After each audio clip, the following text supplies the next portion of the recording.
نبی صلی اللہ علیہ وسلم نے عمر رضی اللہ تعالیٰ عنہ کو خود مانگا تھا، دعا کی، اللہ مکہ کے اندر دو شخصیات وہ بڑی مضبوط ہیں، ان کا کوئی ثانی نہیں ہے، ایک عمر بن حشام ابو جہل کہ جس کو ابو الحکم کہا جاتا تھا، عقل کا باپ، فیصلہ کرنے والا، فیصلوں کا باپ، وہ اپنی عیاری، مکاری اور چلاکی میں بہت عروج پہ تھا، تو کہا اللہ یا تو اسلام کی مضبوطی کے لیے مجھے وہ عطا کر دے، اور یا پھر مجھے عمر بن خطاب رضی اللہ تعالیٰ عنہ عطا کر دے کہ جن کی دلیری، جرت اور بہادری کا مکہ کے اندر کوئی ثانی نہیں ہے، کوئی دوسرا ان کی مثال کوئی نہیں۔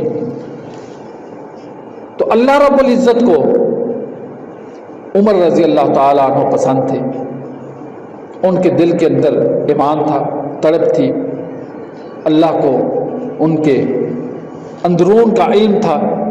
اللہ تبارک و تعالیٰ نے عمر رضی اللہ تعالیٰ عنہ اللہ کے رسول صلی اللہ علیہ وسلم کو عطا فرما دیے۔ تو عمر رضی اللہ تعالیٰ عنہ یہ اللہ کے رسول صلی اللہ علیہ وسلم کی دعا کے نتیجے میں اللہ تبارک و تعالیٰ نے عطا فرمائے تھے۔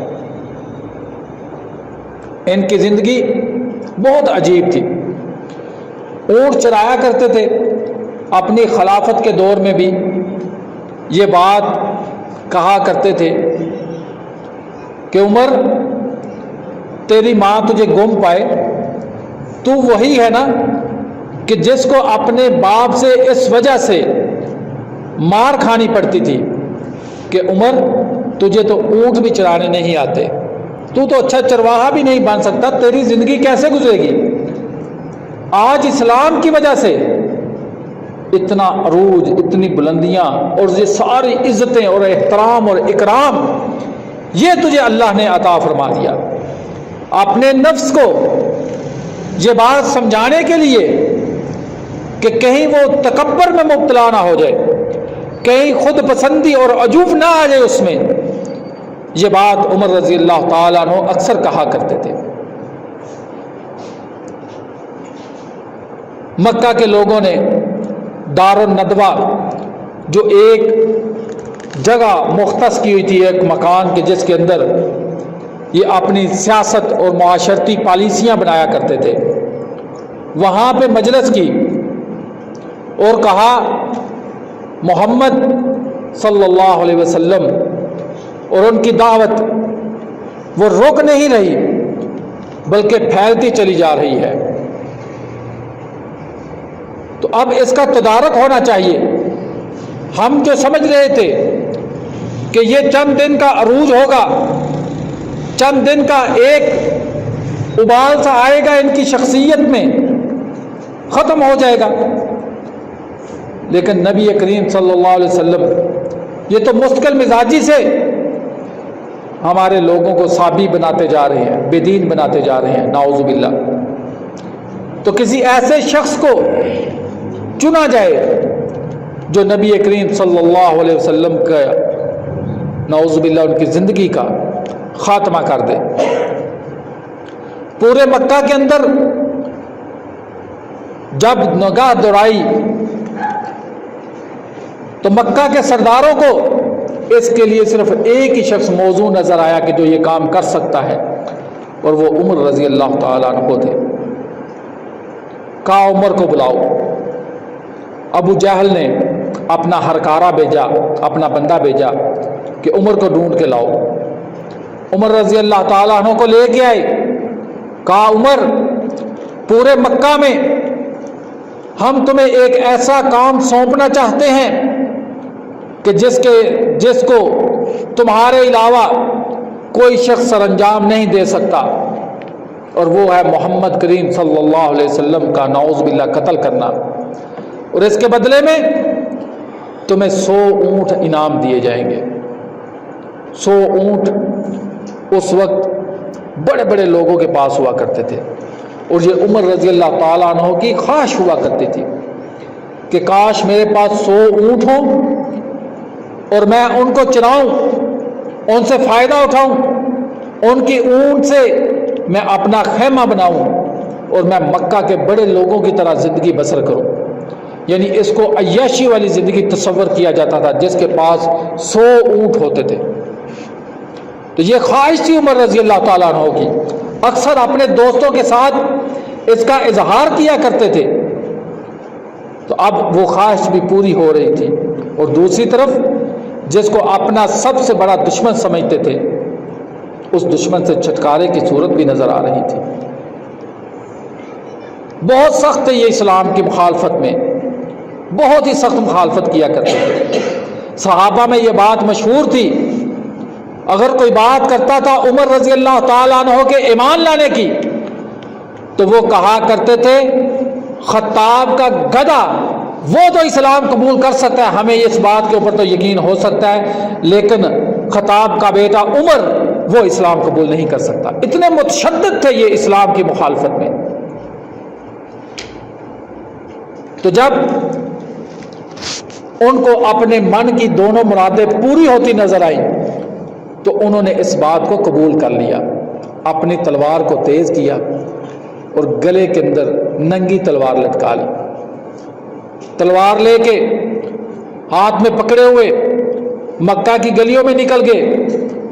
جب ننگی تلوار کو ایک مسلمان نعیم رضی اللہ تعالی عنہ نے دیکھا تو پوچھا عمر کیا بات ہے؟ چہرے پہ غصہ ہے اور ہاتھ میں ننگی تلوار ہے، تیور بدلے ہوئے لگ رہے ہیں، خیر تو ہے؟ کسی سے کوئی لڑائی جھگڑا تو نہیں ہو گیا؟ کہنے لگے نہیں، آج میں نے اس بات کا تہیہ اور ارادہ کر لیا ہے کہ تمہارے نبی کو میں نے آج نعوذ باللہ قتل کرنا ہے، ختم کرنا ہے۔ انہوں نے چند باتیں کی، سمجھانے کی کوشش کی، جب دیکھا کہ معاملہ وہ میرے ہاتھ سے باہر ہے تو ان کو اور کوئی صورت تو نظر نہ آئی۔ کہا تم جس نبی کو قتل کرنے کا ارادہ لیے ہوئے جا رہے ہو اسی نبی کے اوپر ایمان لانے والے تو تیرے گھر کے اندر موجود ہیں، پہلے ان کی تو خبر لو، اور تم چلے ہو اللہ کے نبی صلی اللہ علیہ وسلم کو نعوذ باللہ شہید کرنے۔ کہنے لگے تم کس کی بات کرتے ہو؟ کہا جاؤ اپنی بہن فاطمہ اور اپنے بہنوئی سعید بن زید رضی اللہ تعالیٰ عنہ ان کی خبر لو، جس نبی کو نعوذ باللہ قتل کرنے جا رہے ہو اس نبی کا کلمہ تو انہوں نے بھی پڑھا ہوا ہے۔ کہتے ہیں اگر تیری بات سچی ہے تو پہلے میں ان سے نمٹتا ہوں، پہلے میں ان کی خبر لیتا ہوں، پہلے ان کو قتل کروں گا، پھر محمد صلی اللہ علیہ وسلم کو قتل کروں گا۔ چلے گئے۔ جب بہن کے گھر کے پاس پہنچے تو اندر سے قرآن پڑھنے کی آواز سنائی دی۔ دروازہ کھٹکھٹایا، اندر سے پوچھا گیا کون ہے؟ کہا میں عمر ہوں۔ جلدی سے انہوں نے وہ جو قرآن کے صفحات تھے ان کو چھپانے کی کوشش کی، دروازہ کھولا، اندر داخل ہوئے، کہنے لگے میں نے عجیب آوازیں سنی اندر سے، تم لوگ کیا پڑھ رہے تھے؟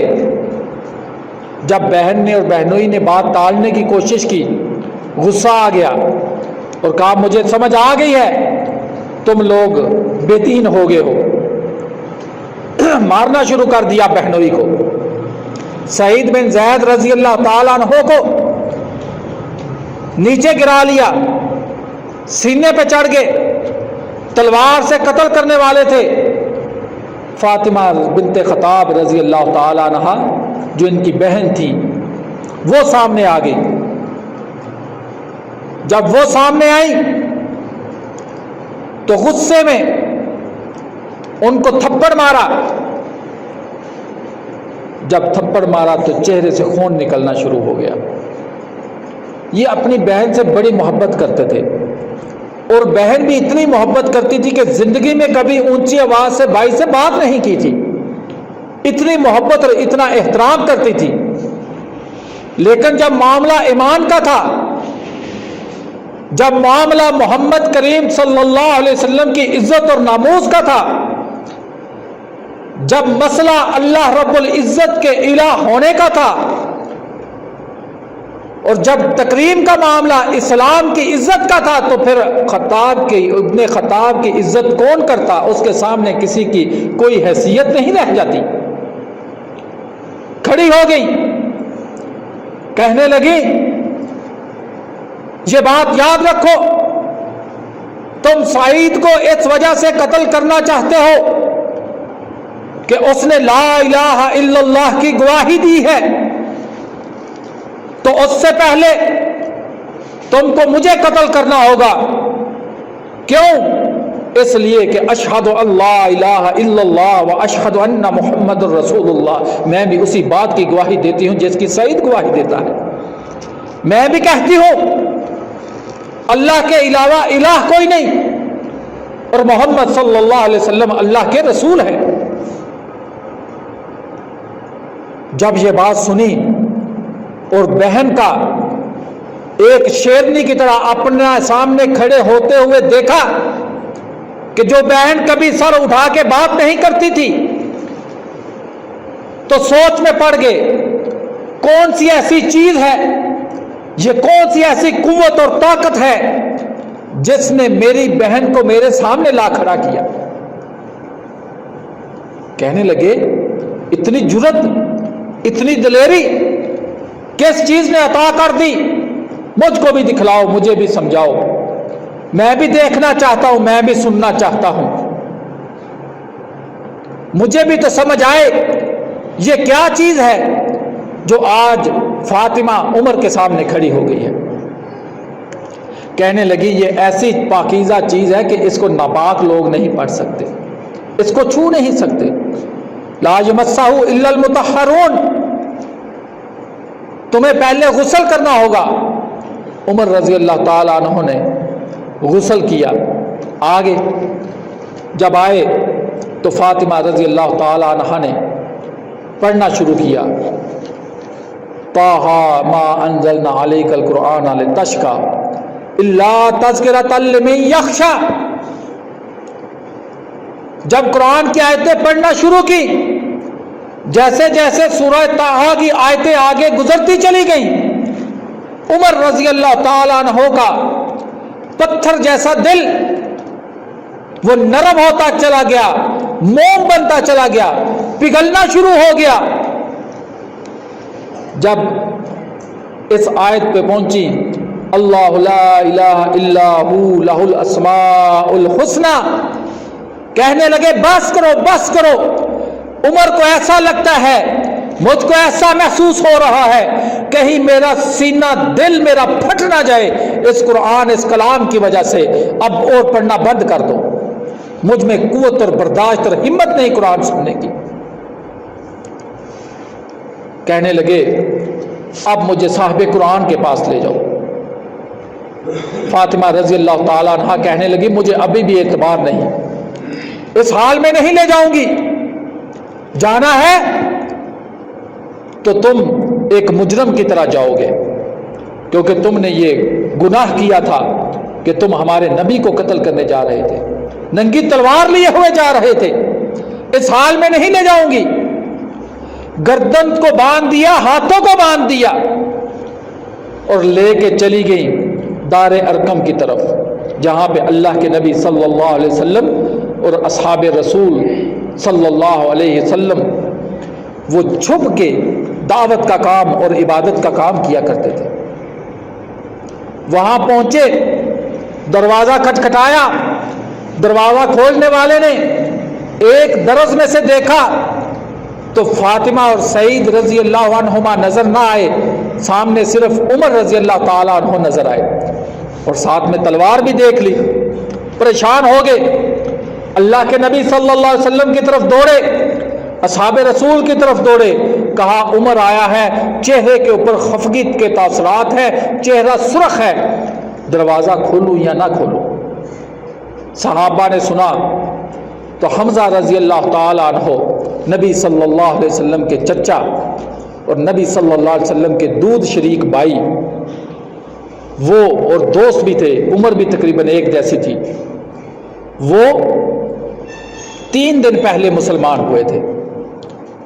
کہنے لگے دروازہ کھولو، عمر کو اندر آنے دو، اگر تو اچھی نیت سے آیا ہے تو اہلاً و سہلاً مرحبا، خوش آمدید، اور اگر برے ارادوں سے آیا ہے آج حمزہ ابن مطلب آج اسی کی تلوار سے اس کے سر کو تن سے جدا کر دے گا۔ یہ بھی بڑے بہادر تھے، کہنے لگے آج اسی کی تلوار سے اس کے خاتمے کا دن ہوگا۔ نبی کریم صلی اللہ علیہ وسلم نے جب دیکھا کہنے لگے نہیں نہیں، ڈرنے کا وقت نہیں، عمر آیا نہیں، عمر لایا گیا ہے۔ میں نے اپنے رب سے عمر ابن حشام اور عمر ابن خطاب میں سے ایک مانگا تھا، میرے رب نے مجھے عمر عطا کر دیا، تم دروازہ کھولو۔ دروازہ کھولا گیا، عمر رضی اللہ تعالیٰ عنہ اندر داخل ہوئے، اللہ کے نبی صلی اللہ علیہ وسلم نے قدم آگے بڑھائے، جا کے عمر رضی اللہ تعالیٰ عنہ کے سینے کے اوپر زور سے ہاتھ مارا اور ساتھ میں قرآن کی آیت پڑھی، الم یعن للذین آمنوا ان تخشع قلوبہم لذکر اللہ۔